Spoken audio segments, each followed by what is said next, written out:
a familiar sight, and really inconvenient if it happens to you. Cars, of course, will always break down occasionally. After all, they're merely a collection of moving parts, and the breakdown-free car has yet to be made. But careful servicing and car care can go a long way to ensuring that the journey you set out on is the journey you return from under your own power. And servicing is vital to safety as well.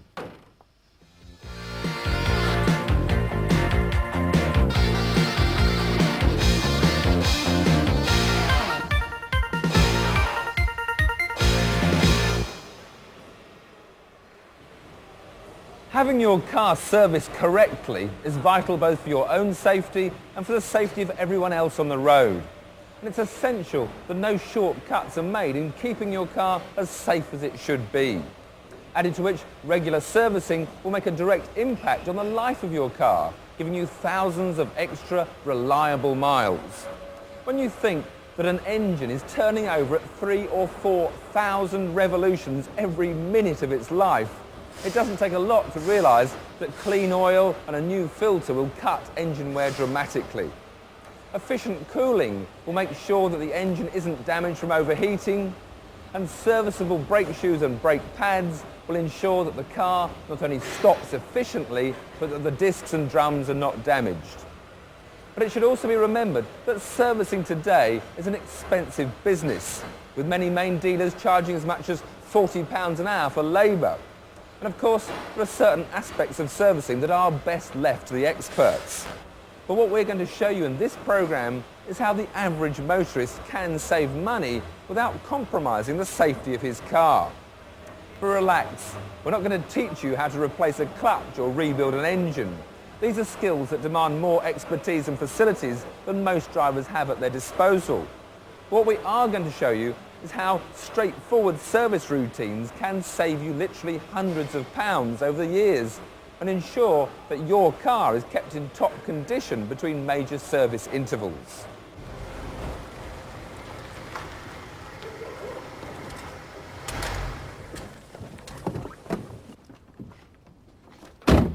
Undertaking routine servicing in your car is actually much easier than many people realise. And the application of a degree of basic intelligence and logic will see you through all the servicing routines that we're going to show you in this programme. And who knows, if you become really enthusiastic, you may well end up undertaking many more complicated aspects of your car's maintenance requirements and enjoying it too.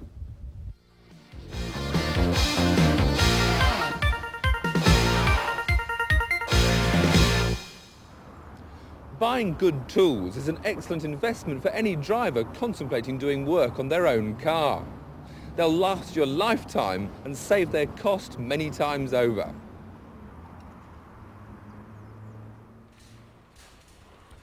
Let's begin by going through the sort of tools and equipment that you're going to need to cover the service routines demonstrated in this video. For a start, you're going to need a good set of spanners. Now these are either metric or AF. Check up with your manual or the manufacturer to find out which. Then buy ones like these that are ring at one end and open at the other.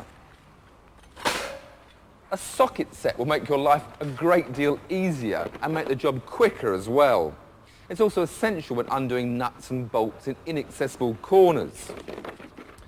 Arm yourself with a good set of strong screwdrivers, crosshead, straight, and maybe a Torx screwdriver set. Check the manual to see if any of these are needed.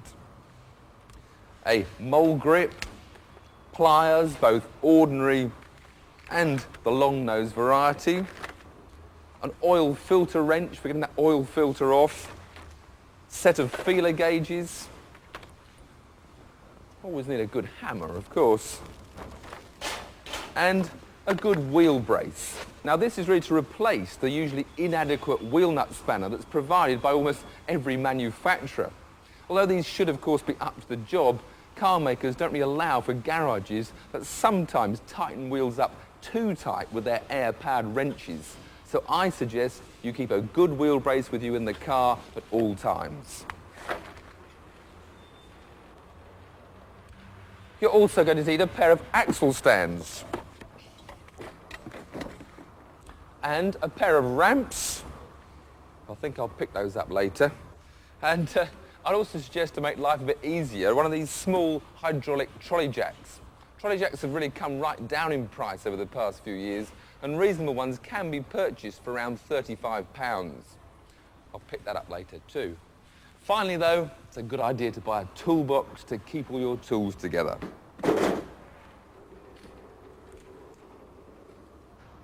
You'll also need all the replacement parts that are required for the servicing jobs that we're going to cover. Items like a new set of spark plugs, an air filter, an oil filter, a set of brake pads and brake shoes, a fan belt, another thing that you should really carry as a spare in the car in any case. Water hoses to replace any that look old and cracked.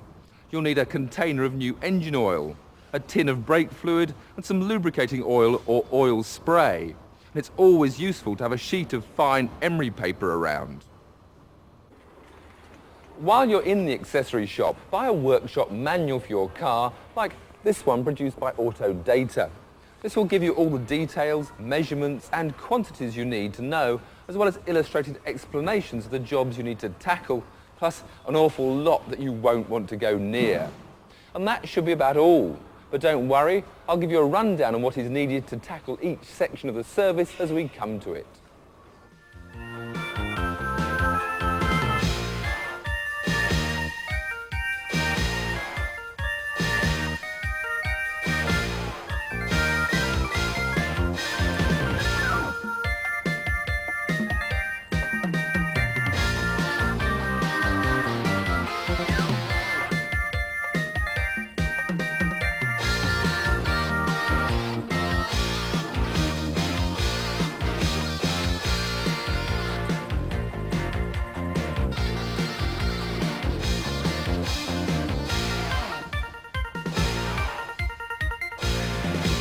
Deciding to service your car needn't mean spending a whole weekend with your head stuck under the bonnet. Most of these jobs can be done one at a time rather than all together, so don't rush. Think about what you're doing and avoid making the task into a chore. Before we start, I'd like to run through a few basic safety procedures with you. I want to emphasise that everything we're about to tackle is safe, so long as one observes a few common sense rules. Let's run through them. When working on a car, always wear suitable clothing. An old shirt and jeans is fine, but it's much better to buy a pair of overalls. Never wear a tie, rings, a watch, or loose clothing while working on a car, as they could catch in moving parts or short out something electrical. While you're working, make sure that you don't short out the battery. That means not putting tools down in such a way as to allow them to fall against the terminals. A short circuit could cause extensive electrical damage, including perhaps a blown alternator, and that will cost you. Don't smoke while working either, as petrol fumes and lighted cigarettes are a good formula for a disaster. Remember that most cars weigh in at around a tonne, so always ensure that the car is properly supported when you're working underneath it. Never trust a jack on its own, or even a pile of bricks to support the car. For most jobs, you'll need to ensure that the handbrake is fully on and that the car is left in gear. Make sure that children are not allowed to play in the car while you're working on it. Later on, we'll be running the engine, so make sure the car's exhaust is facing out of the garage and that there's plenty of ventilation. One other thing before we start, always be logical in the workings and lay things out neatly. If you dismantle a component, lay it out on a piece of clean cloth in the order in which it came apart. It will then be much easier to put it back together without leaving something out. So let's get to work.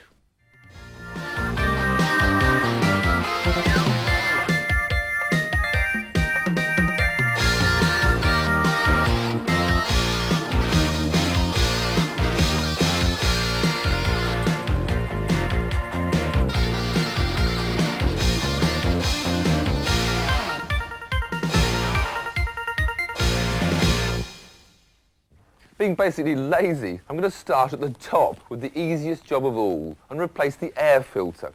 All I need for this is a screwdriver, perhaps one spanner depending on the design of the air filter housing, and of course the new filter. We'll begin by unscrewing the screws that hold the filter down to the carburetor.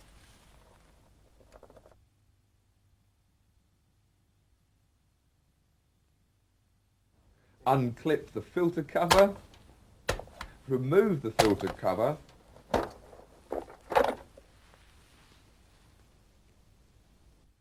put a piece of rag into the carburettor opening to stop anything falling down inside, remove the old filter.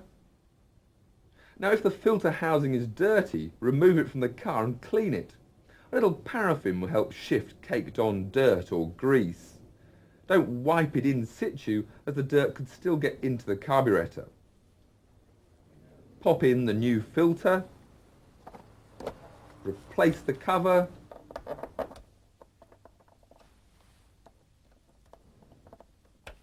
tighten up the screws, and then do up those clips. Now, if the filter hasn't been changed for a long time, the car may immediately run better. It will certainly be a little more economical, as a dirty air filter plays havoc with the fuel consumption. There we go, first job done.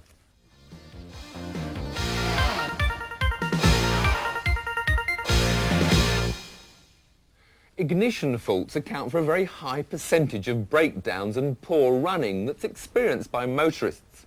So keeping the ignition system in good condition will automatically make your car more reliable. We'll begin by tackling the spark plugs. For this, we need a set of feeler gauges, the pliers, and a socket set. Now, plugs do last for a long time and therefore tend to be forgotten about altogether. But as the miles go by, the tips of the plugs break down and they become less efficient, thus causing poor starting and sometimes lumpy performance. So replace them every 10,000 miles or so. Now, not all spark plugs are the same, but they all have numbers on the side of them, so make sure that you get the right one for your car. Your car accessory shop will ensure that you buy the correct type. As the cylinders have to fire in a certain order, make sure that you don't mix up the plug leads. Taking them off and replacing one plug at a time will ensure that they go back in the right place. Now your socket set will contain a special spark plug socket with a rubber insert to grip the plug. Use this to unscrew the plug from the cylinder head. Taking care now not to let any dirt drop into the cylinder head once you've got this plug out. Now examine the tip of the plug. This will indicate if the carburettor is set correctly. If the plug is biscuit brown, then that's ideal. But if it's very white, the petrol mixture may be too lean, and if it's sooty black, the mixture may be too rich. Either way, setting the carburettor is a job best left to the experts. Emission control has now become part of the MOT test, and along with ignition timing, it needs specialist equipment to adjust correctly. So either take the car to a garage for this, or get the expert to come to you. HomeTune run an excellent service where they hook up your car to a mobile diagnostic tuner, thus enabling them to adjust the timing, carburation and slow running to meet manufacturer's specification. The equipment will also spot other faults in the ignition system, such as broken down plug leads or a faulty distributor, all of which can lead to poor starting and heavy fuel consumption. Now, take the new plug and screw on the little top connector, making sure that's perfectly tight. Now you need to check the plug gap. This may already be pre-gapped, usually to about 25 thousandths of an inch or its metric equivalent. Now the correct measurement will be clearly marked in the manual. You can then take your feeler gauge and select the correct gap for your plugs. Try to slide the feeler gauge into the gap between the tip and the electrode, and if it's too tight, you can open it out using the tapered end of your screwdriver.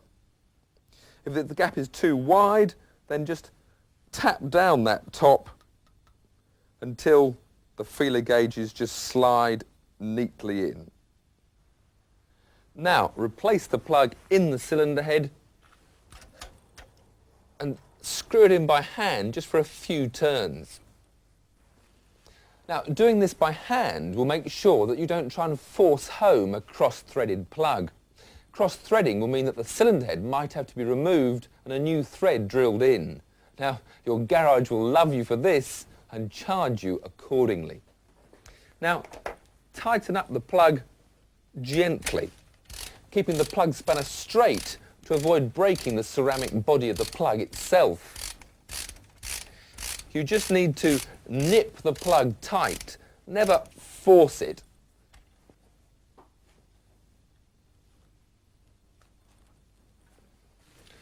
At this stage, it's a good idea to check the plug leads themselves. If they've been on the car for 3 years or more, they'll probably have reached the end of their life, and the graphite inside will be breaking down. Buy a kit of leads for your particular model and replace them. Again, as with the plugs, replace one at a time so you don't get the leads muddled. The leads go into the top of the distributor cap, and they're very simple to replace with your nice, shiny, clean new ones.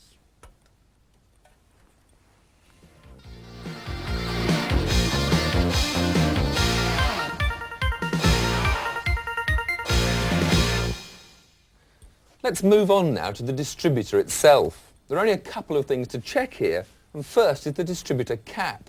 Now, if the engine is running well, the chances are it's fine, but if the engine tends to misfire or it doesn't start very well, and especially in wet conditions, then the cap may well be worn. Now, also you need to check the rotor arm. Same sort of problems, could be the same thing. Now, these come off in different ways on different cars, but most of them are pretty simple to remove. Now, if either the rotor arm on these 2 points or the distributor cap itself is worn or pitted, then both need to be replaced. Spares will be easily available from your accessory shop. Now, replacing the rotor arm on most cars really is very straightforward indeed. It's really just putting the distributor cap back that you have to take a lot more care with. You take the new cap, make sure you've got it the right way around and lined up as the old one was. But now, more importantly, once that's fixed in, is getting the leads back in the same position as they were on the old cap. So if you haven't removed the leads, as you shouldn't, you can see the way they lined up, and then just swap them from the old cap to the new cap, one at a time, making sure you don't get anything muddled up. Once they're all in place, just give them one little push home to make sure they're all nice and firmly connected. Simple as that.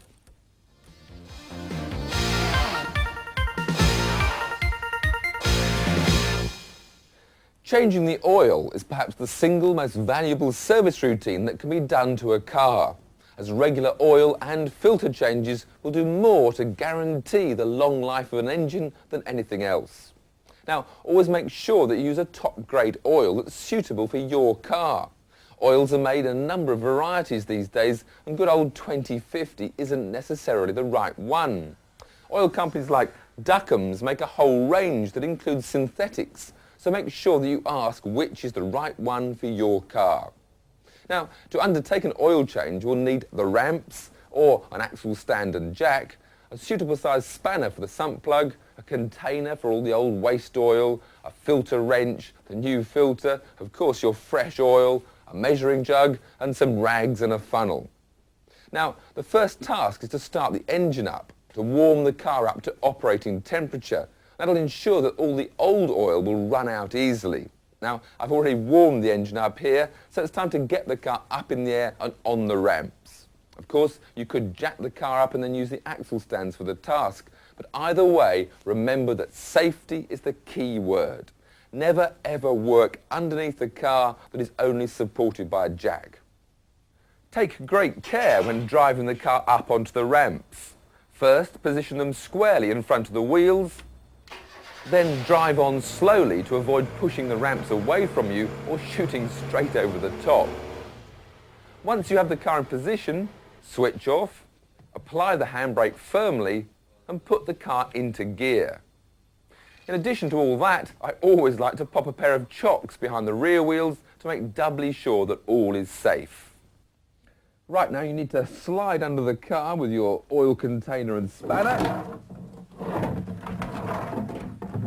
making sure you remove the plug from the oil container before you drop any oil in it. Then loosen this sump nut. They usually come out quite easily.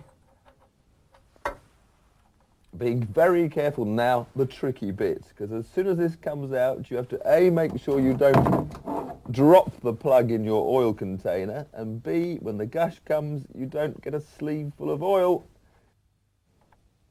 There, that's done it. Now all we can do is to wait for the oil to drain completely. Once it's all gone, wipe the sump nut and replace it, making sure that it's tight but not over tight. Always remember to tighten nuts up firmly, but don't overdo it, or it will either strip its thread or never move again. Now let's move on to the oil filter. To remove this, we place the strap wrench around the filter body, and then using the extra leverage obtained by the wrench, unscrew the filter. Once loosened, it will come undone very easily. Remember though that the filter will be full of old oil, so put some paper or old rags down underneath where you're working. Right, that's the oil filter off. Now carefully clean the face of the block where the filter screws in, making sure that the sealing ring from the old filter has been removed. Now wipe a little clean oil around the sealing ring of the new filter, and if possible pour a little drop of oil in the filter itself to prime it. Screw it into position and make sure the filter is fully tightened by hand.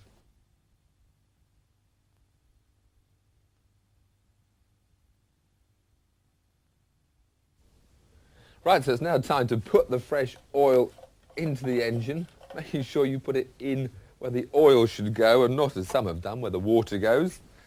So get a funnel firmly into the top, then with your measuring jug, pour in the right amount. Now my Auto Data handbook says that this engine needs 4 litres, so that's 1 done.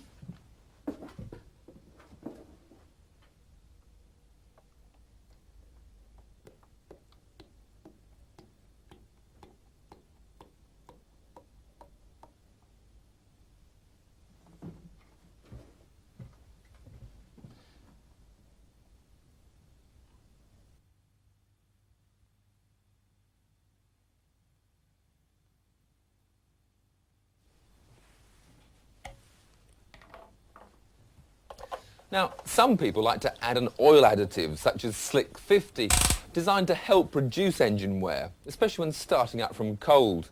Now, this sort of treatment is best used at oil change time, and the makers say it lasts 50,000 miles, so you won't have to do it too often. There are also treatments designed to reduce the friction in the gearbox and the back axle. Right, now we need to run the engine for a few moments and check for leaks.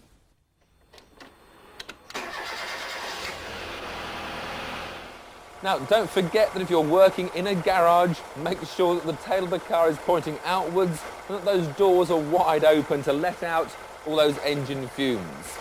Also, never ever rev the engine up when you first start it, as the inside of the engine will be dry after draining out that old oil.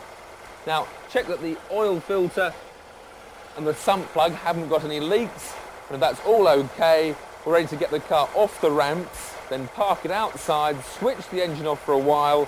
For a few minutes we allow the oil to settle in the engine so that we can then check that the level is correct.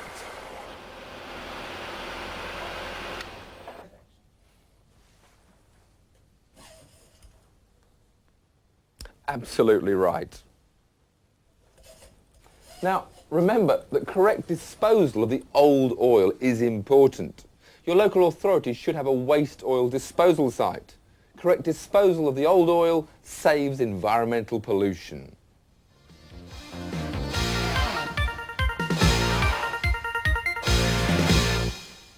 A sound, correctly tensioned fan belt is essential both to power the alternator and in many cases to turn the water pump. Although of course in many modern cars the fan belt doesn't actually run the fan anymore because that's operated by a thermostatically controlled electric motor. Surprisingly though, for such an important little item, it's often ignored until the day it breaks. If it does run the fan or the water pump, the engine will overheat. If it only runs the alternator, your battery will soon be flat and the engine will stop. Now the condition of the belt is easy to check. If it has wear at the sides or any tiny cracks, then it's time to change it. If it's merely out of adjustment, this section of the video will show you how to adjust the belt as well as replace it. Now to do this, we're going to need the spanners and the hammer and even a small crowbar if one is handy. Replacing the fan belt is a simple task. Firstly, loosen off the bolts. There will probably be 3 of these. In this case, there are 2 at the top and 1 at the bottom.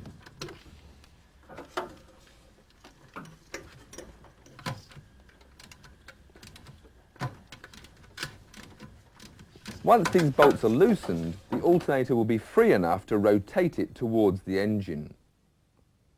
It's now possible to unhook the belt from the pulleys and remove it. Now slip the new belt over the pulleys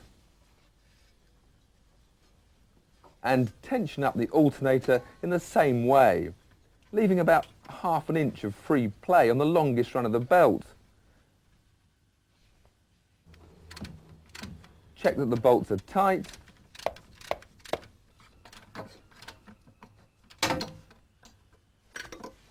And check the tension. Remember that new belts stretch after a few hundred miles, so recheck the tension after a week or so. Couldn't be easier, could it?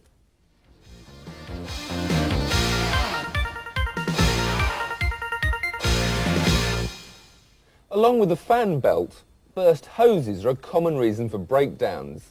And in this section, I'm going to show you how to replace a hose. Now, hose condition can be checked quite easily. It should be free from cracks in the outer skin and have some resistance and body when you squeeze it. If it feels flabby or looks like this one, it's time to replace it. If the system hasn't been drained and flushed for some time, it's the ideal opportunity to do that also. Now, as we're going to be pouring water about the place, this job is best done outside. You're going to need screwdrivers, a new hose, some new clips, antifreeze and a garden hose pipe for that flushing. But first, of course, make sure that the car is fairly cool, as you don't want to work with boiling water. Begin by draining the radiator. Most have a radiator drain plug fitted to make this job easier. If no drain plug is fitted, unscrew and disconnect one end of the bottom hose. Once the radiator has drained, unscrew the 2 Jubilee clips securing the hose and draw the clips towards the centre. Then, with a twisting and pulling motion, remove the hose, first from the engine end and then from the radiator outlet.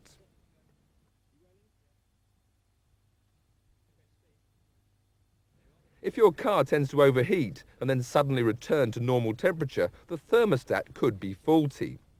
So now is the moment to replace it. Unbolt the thermostat housing and pull it away from the block. Remove the thermostat, which may be in either the housing or the block itself. Now, flush the radiator to remove all the accumulated sediment that may be blocking the radiator tubes.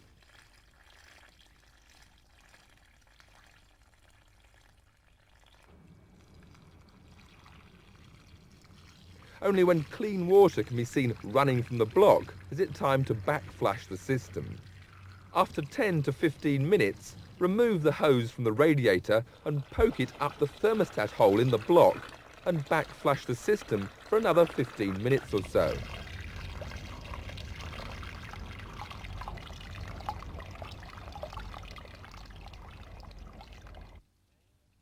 Once the whole system is clean, it's time to put in the new thermostat. Begin by carefully scraping the old bits of the gasket from the mating faces of the thermostat housing and the block. Make sure that there are no bits of old gasket left on the surfaces which could easily cause the system to leak under pressure. Now evenly spread some gasket sealing compound, such as red hematite, onto the face of the block.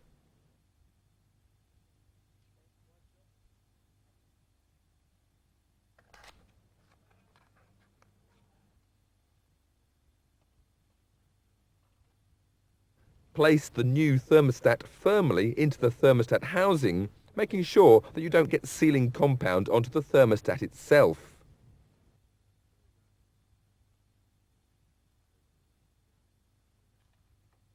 Now smear sealing compound around the housing face, using just enough to fully cover the mating surface.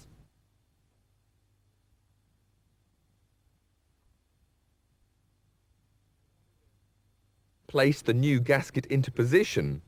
If you're lucky, it will stick to the housing and stay in place while you bolt the thermostat housing back onto the block.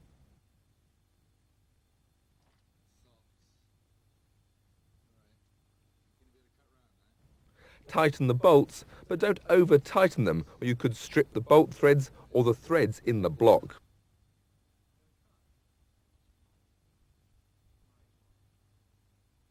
Now take the new hose and slip on the 2 Jubilee clips.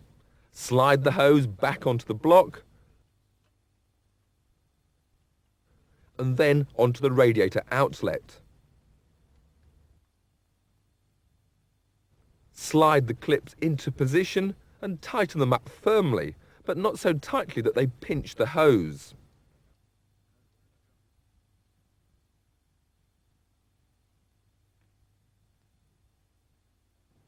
A good antifreeze not only gives you engine frost protection during the winter, but also acts as a corrosion retardant during the rest of the year, and that's essential for cars with aluminium cylinder heads.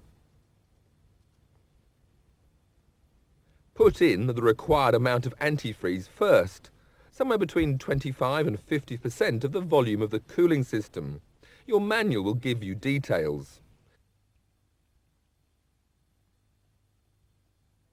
Then top up the system to the required level with fresh water.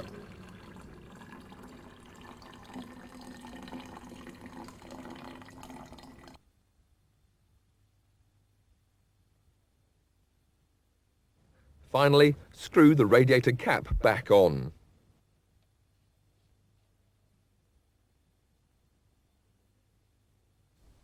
Having filled the system to the correct mark, run the engine for 5 minutes or so and then recheck the level once the system has cooled down.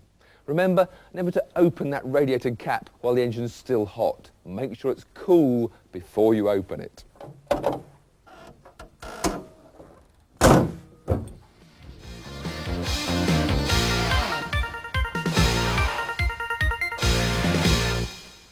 Only tackle the braking system once you've become confident in handling some of the smaller jobs on the car. Remember that one cannot take chances with brakes, and if you're in any doubt at all about doing the job, please leave it to the garage. However, that said, replacing the brake pads and shoes is not a difficult job to do, as you'll see. In fact, disc brakes were originally developed by Dunlop for Le Mans cars, not only to give better braking, but also to allow faster and simpler brake changes. Now, the items we need to inspect and change the pads are the jack, the axle stands, a wheel brace, the mole grips, the pliers, and some screwdrivers. We'll begin by checking the front brakes. First, make sure that the car is on nice level ground. With a screwdriver, take off your wheel trim. Just needs to be prized away. And then just loosen the wheel nuts with the brace.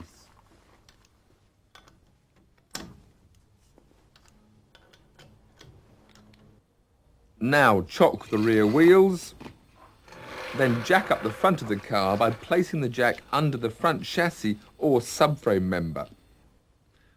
Don't use the sump of the engine or any part of the bodywork. Once the car is in the air, place the axle stands under the front suspension or subframe member like this. Adjust them up to the nearest locating hole and insert the steel pin. Having positioned both stands carefully, gently lower the car down onto them.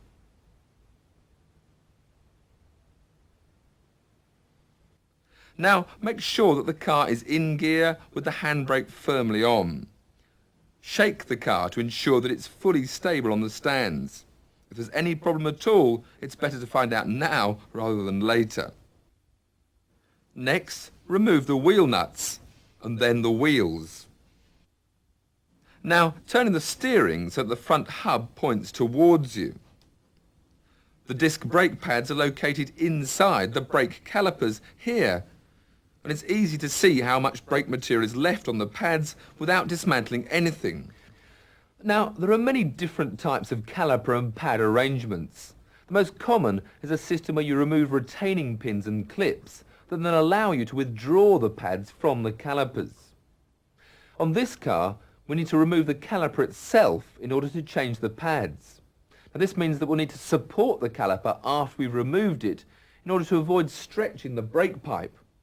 To do this, we need some string or wire or perhaps wooden chock to support it once it's been removed. On this Ford Sierra, the front pads are activated by a single piston. Some other cars use a pair of activating pistons.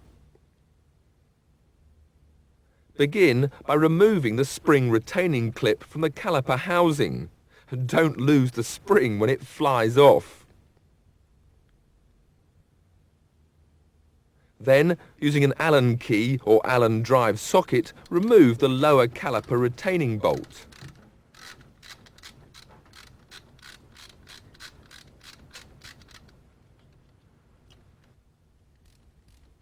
Now unscrew and remove the upper bolt.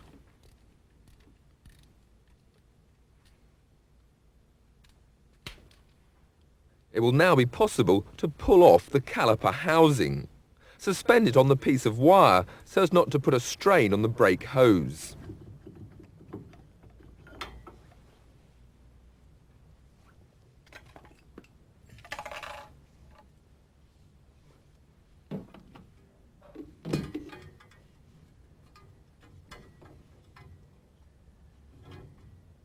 Next, lift out the outer brake pad and then unclip the opposite pad from the operating piston. Now get rid of any old brake dust using a proprietary aerosol cleaner, but make sure not to breathe in any of the dust. Spray the caliper housing with the brake cleaning spray and thoroughly clean it. Wipe the actuating piston and the caliper, paying attention to the inside of the piston itself.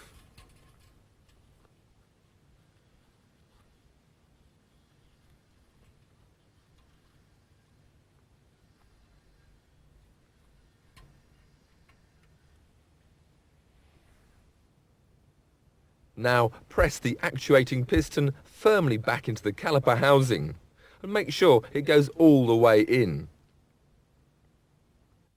Now take out the new pads, first fitting the one with the retaining clip into the piston on the caliper.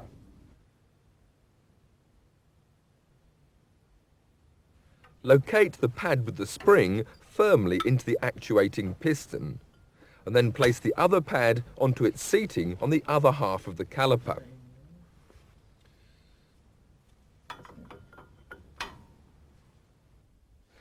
Now, one little tip to avoid brake squeal is to lightly smear the back of the pad with high melting point grease, but make sure you don't get any on the working surface of the pad itself.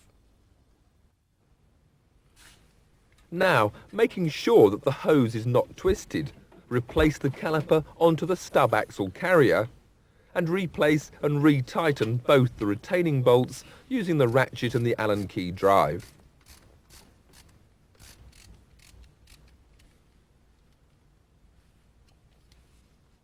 Finally, relocate the spring retaining clip into the caliper housing and lo and behold, the job's done. While the wheel is off, make sure that you check the flexible hose for cracks or leaks. brake hoses have to withstand very high pressures, and good, sound hoses are vital for your safety. Check too the condition of the brake discs themselves. If they're badly scored, they must be replaced to regain maximum braking efficiency. Again, this is an operation that is best left to your garage unless you're a fairly experienced mechanic. It's as simple as that. All that needs to be done now is the other side, as brakes should always be replaced in pairs. Time to put the wheel back on.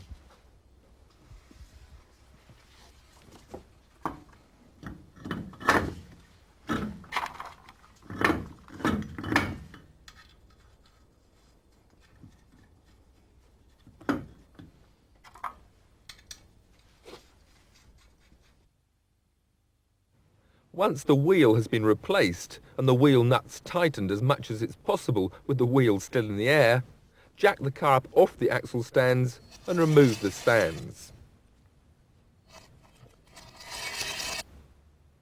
Lower the car back to the ground and finally fully tighten the wheel nuts.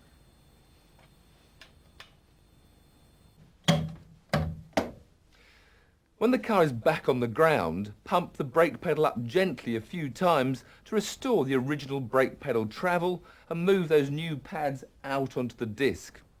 Try the brakes once again when you drive off. A couple of trial applications at very slow speeds will do the job nicely. Now, don't forget to recheck the brake fluid level before taking the car out for a run. Once again, that wasn't too hard, was it?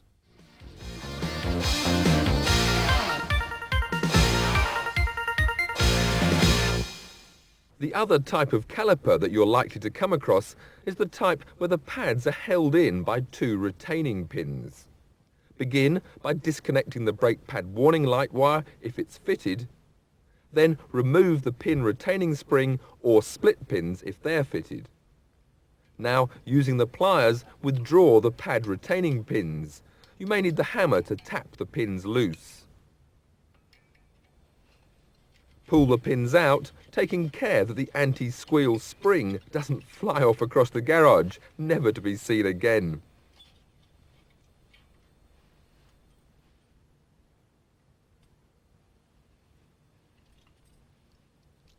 Now grip the pad firmly with the mole grips and waggle it out of the caliper. Then, using a stout screwdriver, carefully lever the piston all the way back into its housing.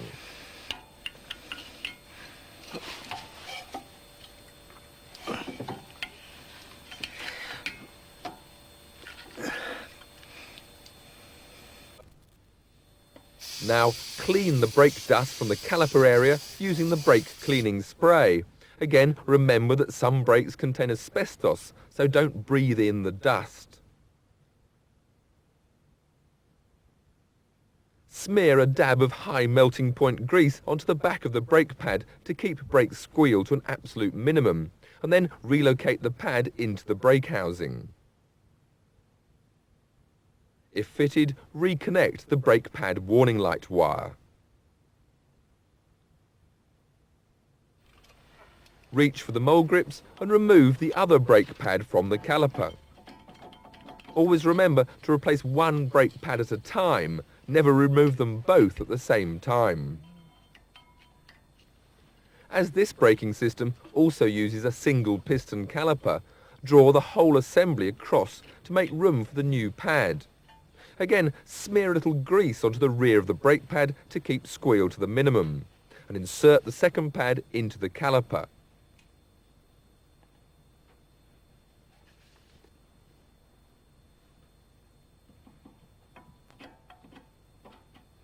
Make sure you tap it home fully if it's a bit tight.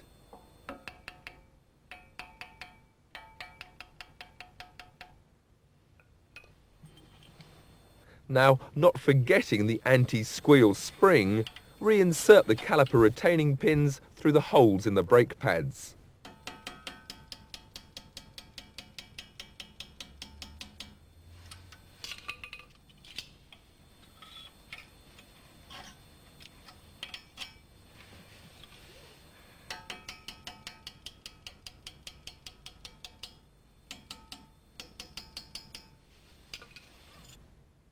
Replace the pin retaining spring or fit new split pins if they're fitted.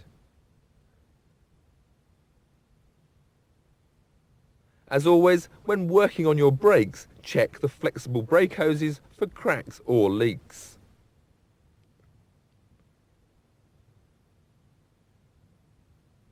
Check the brake discs for scoring. These ones will need replacing in the next 5,000 miles or so, as they're beginning to show significant wear, especially around the outer edges.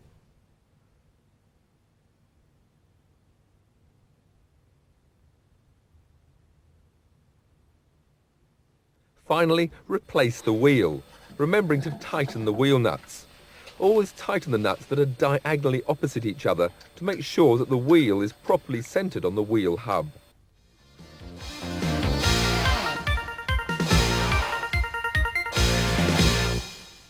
Whilst the car is still on the ground, loosen the wheel retaining nuts and place a wedge under the front tyres as an extra safety precaution. Always work on a flat surface, never on a hill. Jack up the rear of the car using the subframe or the rear axle. Now put the axle stands into position either under the rear axle or under the inboard end of the suspension mountings. Set the correct axle stand height and place the steel pins into position. Carefully lower the car onto the axle stands and again shake the car to make sure that it's securely located on the stands. Don't put the handbrake on, as if you do, it locks the rear brake solid and you'll never get the drums off. Now remove the rear wheel, which will reveal the brake drum. This may be screwed into position, or, as in this case, held in position by the wheel studs and the wheel itself. Draw off the drum to reveal the brake shoes. Check the wear on the shoes. If they need replacing, begin by removing the spring clips which hold the shoes in position against the brake backplate. Don't lose the clips or the springs. Now unclip the upper brake shoe return spring. As with all these springs, try not to let it fly off into the wide beyond. Now release the leading brake shoe from the self-adjusting lever, which is a rather fiddly job. Strangely, it's easier to put back than to take off. Now unhook the leading brake shoe from the lower return spring and remove the spring.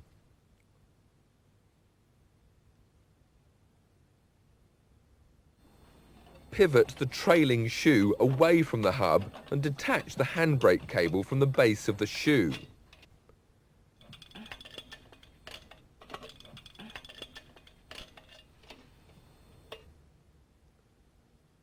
Now unhook the short spring and the self-adjusting mechanism from the trailing shoe.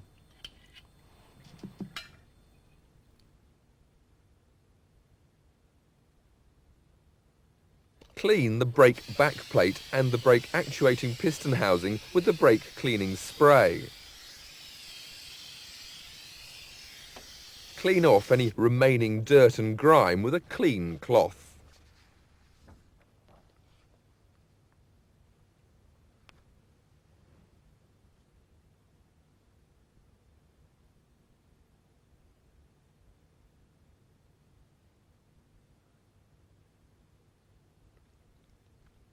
Now smear a tiny spot of high melting point grease onto the raised pads on the brake backplate.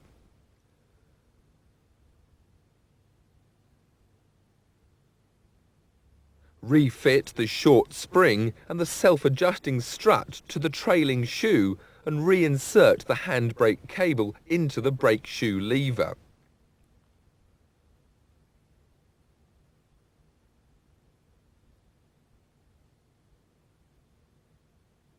Place the shoe into position onto the brake backplate. Now the fiddly bit, where you need to replace the brake shoe retaining pin with its spring and retaining clip.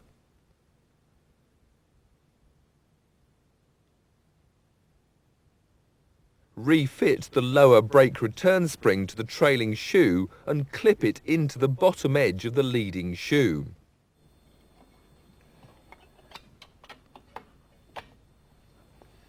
Insert the top edge of the leading shoe into the self-adjusting mechanism.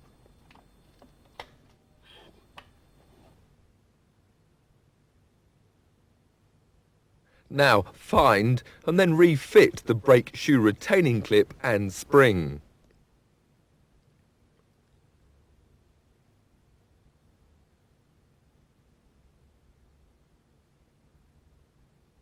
Then replace the upper brake shoe return spring into the hole in the brake shoe.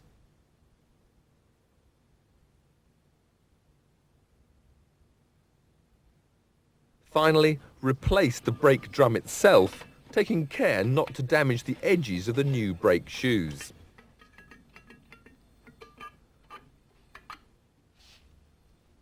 Now replace the road wheel and nip the nuts up as tightly as you can whilst the wheel is still suspended off the ground.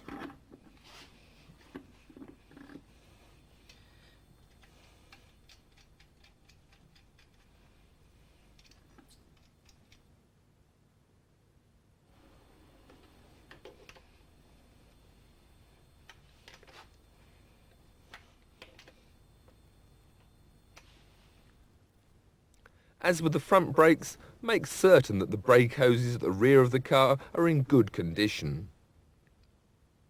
Whilst you're under the car, it's also worthwhile checking the petrol tank for any leaks. These will show up as dark, wet stains on the tank. If so, it must be replaced immediately by the garage. Check the exhaust system too for holes, faulty joints or weak supports. Now jack the car up off the axle stands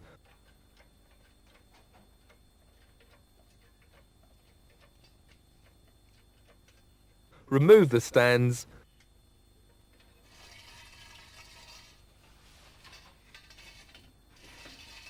and gently lower the car back to the ground.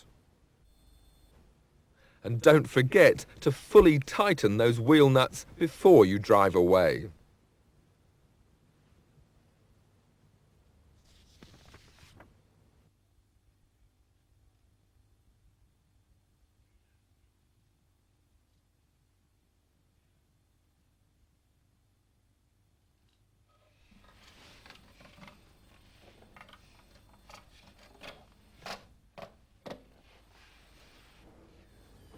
Once the car's back on the ground, check the level in the brake fluid reservoir and if necessary, top it up to the correct mark with the recommended brake fluid, keeping it well clear of that paintwork.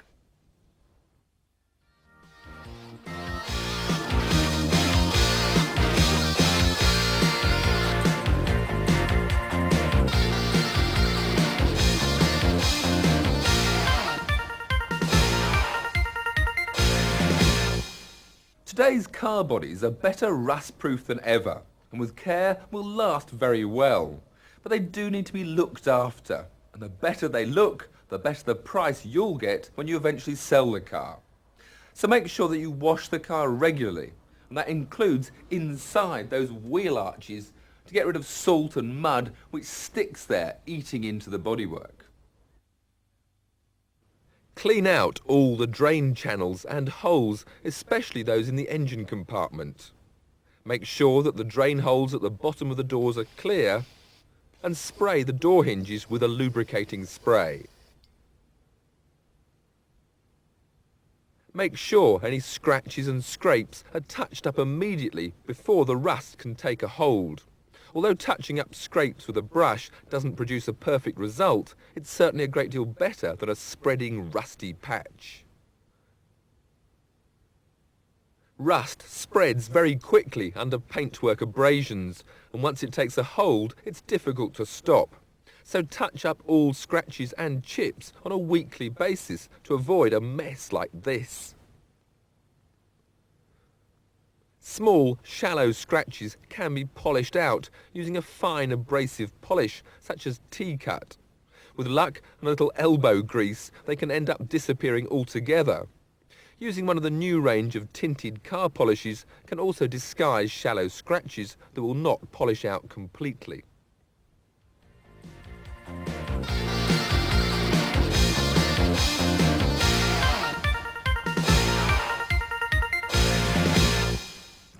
Keep a check on the water level in the radiator every week. Top up the windscreen washer bottle, especially important in the winter.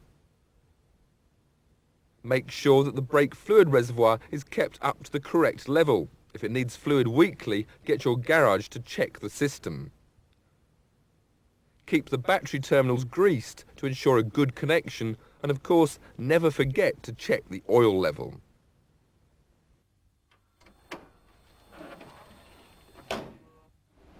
So, if you've managed to complete all the tasks we looked at, you've done very well. All the jobs we've covered are easily done over a weekend. As I said earlier, spread them out a bit. Don't make it a chore. Doing these jobs yourself will probably save something like £100, maybe more, of servicing, and that's a very worthwhile saving. But don't forget to take your car into a garage for the major services to be done. These are essential to your car's long life and you and your family's safety. Now, should you be thinking of changing your car, there's another cassette in this series called The Practical Guide to Buying a Second-Hand Car.